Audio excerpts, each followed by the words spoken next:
आजकल के दौर में ना मुस्लिम टीचर को ग्रोथ लेना बहुत मुश्किल है। पता नहीं क्यों हर जगह नफरत ही फैली हुई है कि नहीं, हम अपने बच्चे को मुस्लिम टीचर से नहीं पढ़ाएंगे। जहाँ जाओ डेमो देने के लिए, इंटरव्यूज़ देने के लिए मुस्लिम होने की वजह से वहाँ पर निकाल दिया जाता है। वो वीडियो दिखा दिया, 1 मिनट रुक जाओ। इतना मार क्यों रहा तू जो ढाल मारा लग रहा है ना। तो उन्होंने बोला तुम चोर चक्के हो। अच्छा। चोर चक्के। मैं सर जी हम चोर चक्के नहीं, हम सर जी मंडी जा रहे हैं। हाँ। और इसके पापा का बिजनेस है, व्यापारी है इसके पापा। तो गाड़ी आती है, किसानों को पैसा देना, वहाँ जा रहे हैं। तो नहीं बोले, वो फिर गाड़ी देने लगे उल्टी सीधी। उन्होंने छूटते था एक थप्पड़ मार दिया अनीस के। 9 बच्चे, बिल्कुल सही बात है, 9 बच्चे या 4 बच्चे। अगर मेरे बच्चों का गला कटने की स्थिति आएगी और मेरे घर में बच्चे और हथियार नहीं है तो मैं नहीं बचूंगी। ये तो सिंपल प्रैक्टिकल कैलकुलेशन है। 4 बच्चे होंगे मेरे साथ लड़ने के लिए खड़े होंगे, हमारे बचने की संभावना। 9 बच्चे पैदा करने के लिए हम नहीं कह रहे हैं, लेकिन हम चाहते हैं 3-4 बच्चे हर महिला पैदा कर। ये हैं मुस्लिम दुकानदार जो कि नॉनवेज भी खा रहे हैं यहाँ पर दुकान पर बैठ के, और ये अनार आम सब कुछ बेच रहे हैं। तुम्हारे बाप का मुल्क है, सबका मुल्क है। आप फिर कैसे बोल सकते हैं तुम्हारी वाइफ ये मुसलमान है, ये टेररिस्ट है? कैसे बोल सकते हैं? तेरे बाप का मुल्क है ये। देश में मुसलमानों के साथ भेदभाव क्यों? रोज सामने आ रही घटनाएं, लेकिन मुख्य धारा मीडिया से गायब सवाल।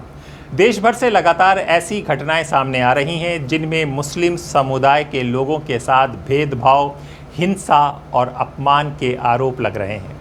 सवाल ये उठ रहा है कि आखिर कब तक ये अन्याय चलता रहेगा और सरकार कब सुनेगी? योग्य मुस्लिम शिक्षकों को नौकरी से वंचित करने का आरोप। क्वालिफाइड टीचर समरीन बानो ने आरोप लगाया है कि उन्हें सिर्फ मुस्लिम होने की वजह से शिक्षण क्षेत्र में अवसर नहीं दिए जा रहे। समरीन ने कहा, जब भी मैं किसी स्कूल में डेमो क्लास देने जाती हूं, मुझे सिर्फ मुस्लिम होने के कारण मना कर दिया जाता है। यही हाल प्राइवेट ट्यूशन में भी है, जहां अभिभावक और संस्थान मेरी पहचान देखकर इनकार कर देते हैं। आजकल के दौर में ना मुस्लिम टीचर को ग्रोथ लेना बहुत मुश्किल है। पता नहीं क्यों हर जगह नफरत ही फैली हुई है कि नहीं, हम अपने बच्चे को मुस्लिम टीचर से नहीं पढ़ाएंगे। जहाँ जाओ डेमो देने के लिए, इंटरव्यूज़ देने के लिए मुस्लिम होने की वजह से वहाँ पर निकाल दिया जाता है। इवन ट्यूशन के लिए जाओ तो वहाँ पर पहले तो हाँ आ जाओ आप पढ़ाने के लिए, जब वहाँ पे जाओ तो मुस्लिम टीचर देख करके ही मना कर देंगे मुंह पर कि नहीं, हम आपसे अपने बच्चे को नहीं पढ़ाएंगे। इवन वहाँ पर जाने के बाद ये पता चलता है कि नहीं, आपसे नहीं पढ़वाएंगे हम। भाई इतनी नफरत आती कहाँ से है लोगों के अंदर? स्कूल्स में भी बच्चों के अंदर ऐसा भर दिया जाता है मन में कि वो मुस्लिम टीचर से दूरी बनाते हैं। फिर धीरे धीरे टाइम गुजरने के साथ तब उनके मन से ये जो भ्रम होता है ना, ये जो उनका डर होता है कि मुस्लिम टीचर ये होते हैं वैसे होते हैं, धीरे धीरे करके तब वो लोग लाइन पर आते हैं। उनको हैंडल करना मुश्किल हो जाता है कि भाई कोई बच्चा मेरे जाते ही वो मुझसे नफ़रत करा, हम उसको कैसे हैंडल करेंगे? फिर धीरे धीरे हम अपने कोई भी रिलेशन से रिलेटेड हम क्यों बात करेंगे भाई? हम स्कूल्स में सिखाते हैं बच्चों को कि रिलीजन की रिस्पेक्ट करना। हम खुद सारे रिलीजन की रिस्पेक्ट करते हैं। हम किसी को ये नहीं कहते तुम अपना रिलीजन चेंज कर दो।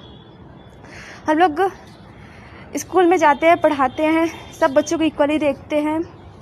इवन स्कूल्स में जो प्रेयर होती है वो वही सरस्वती वंदना जो भी प्रेयर्स होती है, तो क्या कोई स्कूल ऐसा है जहाँ बता दो कि लपटी आती है, दुआ कराई जाती है? कोई स्कूल ऐसा है जहाँ पे दुआ मंगवाई जाती है बच्चों से? नहीं, हाथ जोड़ के प्रेयर करवाया जाता है। और हम लोग वहाँ पे वो चीज़ बच्चों को करवाते हैं, किसी बच्चों को मना नहीं करते हैं हम। पता नहीं इंडिया में क्या होगा? टीचर्स सिर्फ टैबू बन के रह जाएगा, वहाँ पे सिर्फ रिलीजन देख करके ही लिया जाएगा। आप जी हाँ, एक योग्य शिक्षिका को उसकी क्षमता नहीं बल्कि धर्म के आधार पर ठुकराया जाना गंभीर सवाल खड़ा करता है। ये वीडियो जैसे ही सोशल मीडिया पर अपलोड हुआ, वायरल हो गया और चर्चा होने लगी कि अब अध्यापक का भी धर्म देखा जा रहा है। जो पढ़ाएगा, गुरु किस जाति से आता है, किस मज़हब से आता है, पहले उसको देखा जाता है, फिर उसके गुण को देखा जा रहा है। ये कैसा बदलाव है? आइए यूपी के शामली चलते हैं। यूपी के शामली में 2 नाबालिग मुस्लिम भाइयों से मारपीट का आरोप। जी हाँ, उत्तर प्रदेश के शामली जिले के लीलौन गांव में दो नाबालिग मुस्लिम भाई रेहान और निशान के साथ कथित तौर पर बर्बरता की घटना सामने आई। आरोप है कि 10 मार्च 2026 को कुछ युवकों ने दोनों बच्चों को बहला फुसला कर बुलाया, मारपीट की और नहर में फेंक दिया। परिवार का आरोप है कि बाद में बच्चों को घर लाकर निर्वस्त्र किया गया, पीटा गया। घटना का वीडियो वायरल होने के बाद मामला चर्चा में आया। पुलिस ने कुछ आरोपों से इनकार किया, जबकि बाद में आरोपियों के गिरफ्तारी की बात सामने आई। रुक जा। अरे भाई मारा इनका मारा क्यों तो बता दे, गाल मारा करे इनका जब तो अरे दाल दे कॉलम में यार दो मारे भी लो ठाका ना अरे रुक जा भाई, रुक 1 मिनट रुक तो वीडियो तो देख, तू वीडियो दिखा दे, कोई बात नहीं, तू वीडियो दिखा दे, 1 मिनट रुक जा। इतना मार क्यों रहा तू जो ये ढाल मारा लग रहा है ना भाई हैं? अरे बता अरे तरीका है कि यूं तो बता दे। दोनों भाइयों को 1 मिनट वीडियो बंद कर, दोनों भाइयों को ये तरीका के मुझे बता दे। मैं धक्का मार दिया है ना मैं। यहीं से हम आपको दिल्ली ले चलते हैं, जहांगीरपुरी, जहां पर चर्चा हो रही है कि पुलिस ने ही अनीस को मार के इतना मारा कि उसकी मौत हो गई। उसकी भी जांच चल रही है कि जब थाने वाले ही मार रहे हैं तो मुसलमान जाए तो कहां जाए। हम इस वक्त नरेंद्र के साथ में हैं, जो बुरी तरह से इस वक्त रो रहा है और बस सिर्फ अपनी बात बताना चाहता है। नरेंद्र, हाँ जी, हिम्मत रख करके आपको बात करनी है ताकि आप सच्चाई बता सको दुनिया के सामने। ठीक है सर, हिम्मत रखो। सबसे पहले मुझे एक बात बताओ कि अनीस के साथ में आप थे। हाँ जी। आप लोग कहाँ जा रहे थे, क्या वक्त था? सर हम मंडी जा रहे थे, उस टाइम मेरे ख्याल से 2:30 या 3 बज रहे थे। आजादपुर मंडी? हाँ जी। फिर हम जा रहे थे तो आगे जाके चौकी लगती है सिविल के चौक कोने पे, तो वहाँ पे 4-5 पुलिस वाले खड़े थे। उन्होंने बोला, कौन सी गाड़ी से जा रहे थे? सर मेरी गाड़ी थी पैशन प्रो, DL नंबर है उसका 8136। तो कौन चला रहा था वो? सर चला मैं रहा था उस टाइम पे। अनीस पीछे बैठा हुआ था? सर वो पीछे बैठे थे। तो नरेंद्र, आप और अनीस दोनों ही रोजाना मंडी जाते थे जहांगीरपुरी से आजादपुर? नहीं सर, फिर कभी कभी जा करता, कभी कारों के संग में उसके, अच्छा, कभी कभार। फिर रात को मैं घर पे था, उसका फोन आया था, कह रहा भाई मंडी चल रहा है, एक बार आ जा। मैं कहा ठीक है भाई आ रहा हूँ। अच्छा, तो सी ब्लॉक में से जा रहे थे अंदर से हम, तो आगे चौकी है, चौकी के पास वो लगे हुए थे बैरियर, तो वहाँ खड़े थे 4-5 पुलिस वाले। उन्होंने बोला रुको, तो सर जी मैंने रोक दिया, तो वो छूटते बोले गाली दे रहे थे। नहीं गाली नहीं, गाली मत दीजिए क्योंकि लोग आपको लाइव सुन रहे हैं, देख रहे हैं। सर जी छूटते उन्होंने गाली बकी। अच्छा, तो उन्होंने बोला तुम चोर चक्के हो। अच्छा, चोर चक्के? मैं सर जी हम चोर चक्के नहीं, हम सर जी मंडी जा रहे हैं। हाँ। और इसके पापा का बिजनेस है, व्यापारी है इसके पापा, तो गाड़ियाँ आती है, किसानों को पैसा देना, वहाँ जा रहे हैं। तो नहीं बोले, वो फिर गाड़ी देने लगे उल्टी सीधी। उन्होंने छूटते था एक थप्पड़ मार दिया हनीस के।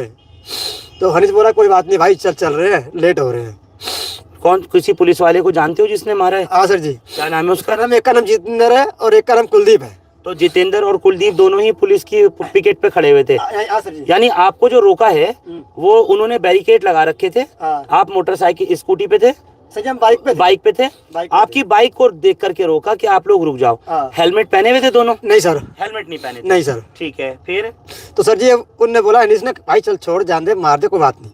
हम थोड़ा आगे चल दिए, आगे गए तो उन्होंने हमारे आगे गाड़ी अड़ा दी। तो वो बोला, फिर बोला वो गाली देके, फिर हमने कुछ नहीं बोला, फिर भी बोले चोर चक्के कहाँ जा रहे हो, चोर हो, चक्के हो, रात को चोरियाँ करते हो। मैं कहा सर जी हम चोरी नहीं करते हैं, हम घर से आए, मंडी जा रहे हैं। फलों का काम है? हाँ जी सर। फिर? सर जी गाड़ी आती है, फल का काम है, सिर्फ वहाँ जा रहे हैं। तो वो बोले कि नहीं तुम चोर चक्के हो। तो उसने, जो जितेंद्र था, उसने मेरे बाल पकड़े और मुझे घुमा दिया और रोड पे घेर दिया। बस सिर्फ इतनी बात के ऊपर कि आप जो है बिना हेलमेट के स्कूटी बाइक से जा रहे थे, सिर्फ इसी बात के ऊपर गाली गलौज बदतमीजी ये जो सब की सुन रहे हैं ना आप, ध्यान से सुनिएगा। ये एक लौता गवाह है अनीस के इस मामले का जिसमें उसकी मौत हुई है, जिसको पुलिस के अफसर कह रहे हैं कि ये कस्टोडियल डेथ नहीं है, पुलिस वालों ने इनको नहीं मारा। एक लौता गवाह है ये नरेंद्र वर्मा। फिर? तो सर उन्होंने जब गिरा मुझे रोड पे और उन्होंने रोड पे गिर के मेरे को बहुत मारा, यहाँ पे लाते मारी, पेट पे लाते मारी, मेरे मुंह से खून निकल गया, देख सकते हो अब भी मेरा होठ ऐसा है। ये सब जो मारा हुआ है पुलिस ने मारा हुआ है सर, उन्हें रोड पे गिर के मारा था। ये देखो सर, ये मेरा कंधा, ये देखो आप देख सकते हो पूरा टूटा हुआ मेरा कंधा। अच्छा, बहुत मार रखा मेरा, आप मेरी हालत देख सकते हो। इतना बुरी तरह से क्यों? क्या वो दिमाग खराब हो गया था उनका? वो नशे में थे। आपको कैसे पता? सर जी, क्योंकि उनकी मुंह से महक आ रही थी बहुत गंदी, दोनों के? हाँ सर जी, मगर मैं नहीं पी रखी थी, उनके मुंह से बहुत गंदी महक आ रही थी और मारे जा रहे हैं और गाली दे जा रहे थे बहुत बुरी बुरी। वही अनीस ने क्या किया था? अनीस ने सिर्फ कुछ नहीं करा था जी, उन्होंने सिर्फ ये बोल दिया था सर जी गलती हो गई है, कोई बात नहीं, हमने आप रुकवा रहे थे, हमने नहीं रोकी, बस सिर्फ से गलती इतनी थी बस। अच्छा, गाड़ी वो रुकवा रहे थे, आपने नहीं रोकी। तो कल अनीस के बारे में ये भी पता लगा कि उसके पास मंडी जा रहा था फल लेने के लिए, तो 2 लाख रुपए भी थे। हाँ जी पैसे थे? हाँ जी, दोनों जगह पैसे थे उसके। अच्छा। और मेरे पास 2 फोन थे, एक मेरा था और एक हनीस भाई का था।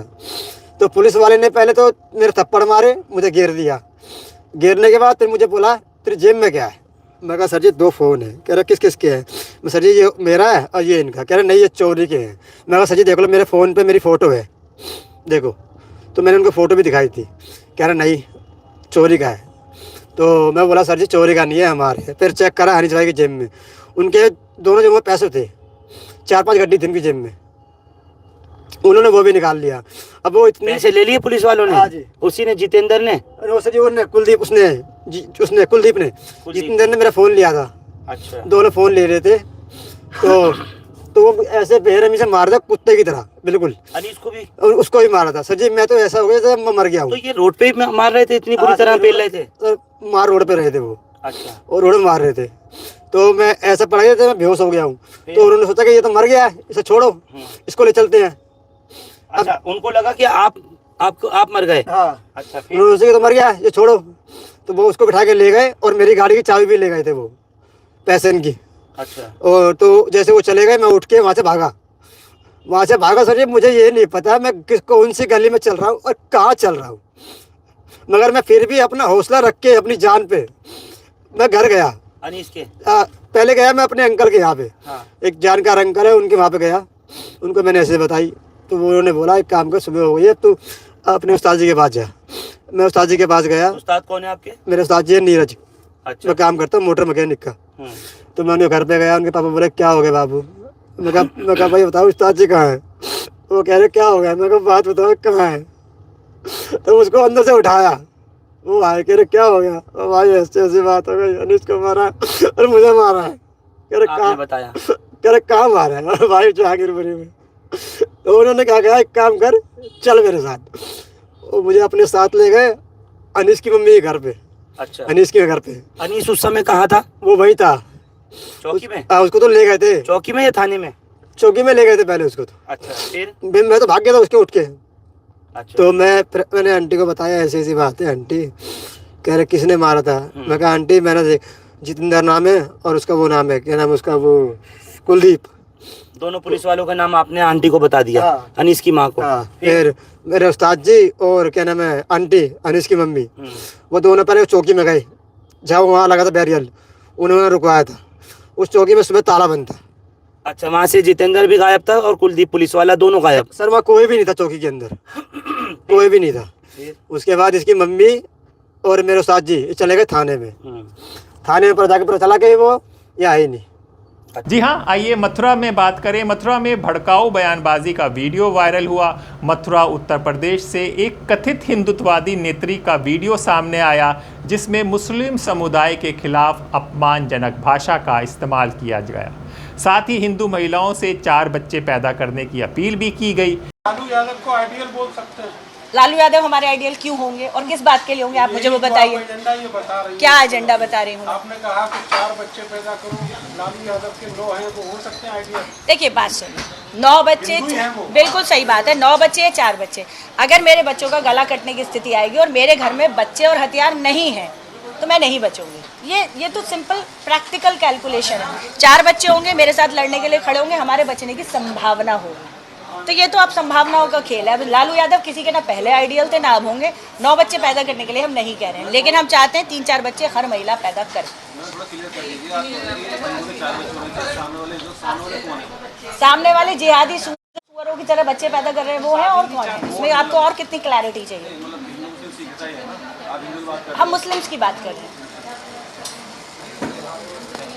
अब बात करते हैं फल विक्रेता के, यानी कि जांच और निगाहें कहां तक हैं आप इसको समझिए और शर्मिंदगी आएगी आपको कि मुसलमान जो सामान बेच रहा है वो दोपहर को क्या खाना खा रहा है, उसका वीडियो भी बनकर डाला जा रहा है और बताया जा रहा है कि ये मुसलमान क्या खा रहे हैं। ये हैं मुस्लिम दुकानदार जो कि नॉनवेज भी खा रहे हैं यहाँ पर दुकान पर बैठ के, और ये अनार आम सब कुछ बेच रहे हैं भाई। यहाँ पे वृंदावन ब्रजधाम है, ब्रजमंडल जो है, यहाँ पूजा पाठ वाले लोग भी आते हैं तो धर्म भ्रष्ट हो जाता है उनका।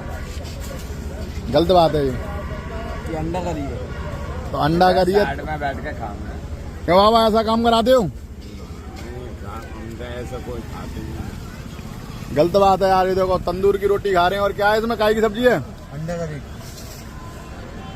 सही नहीं है यार ये सब्जी। जी हाँ, फल विक्रेता को अंडा खाने पर घेरा गया। एक वीडियो में दावा किया गया कि एक मुस्लिम फल विक्रेता अपनी रेहड़ी पर अंडा करी खा रहा था, तभी एक साधु ने उसका वीडियो बनाकर धर्म भ्रष्ट करने का आरोप लगाया। इस घटना ने सोशल मीडिया पर बहस छेड़ दी। ये साधु महाराज कौन थे किसी को नहीं पता, लेकिन ये साधु महाराज क्या करेंगे जब अनुराग ठाकुर को मछली खाते हुए देखेंगे, मनोज तिवारी को मछली खाते हुए देखेंगे। उम्मीद करते हैं कि उनका रिएक्शन इस पर भी ज़रूर आएगा।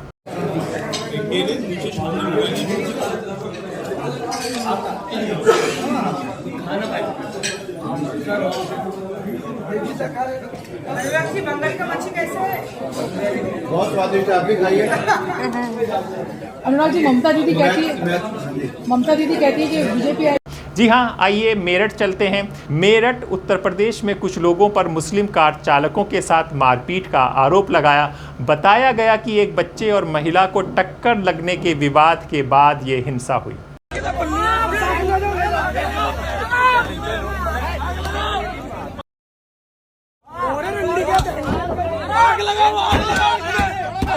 और उधर बेंगलुरु से एक वीडियो आया। जी हाँ, बेंगलुरु में मुस्लिम युवक को आतंकी कहने का आरोप लगाया गया। बेंगलुरु में एक पूर्व सैन्य अधिकारी और उनकी पत्नी पर आरोप लगा कि उन्होंने मुस्लिम युवक को आतंकी और पाकिस्तानी कहा।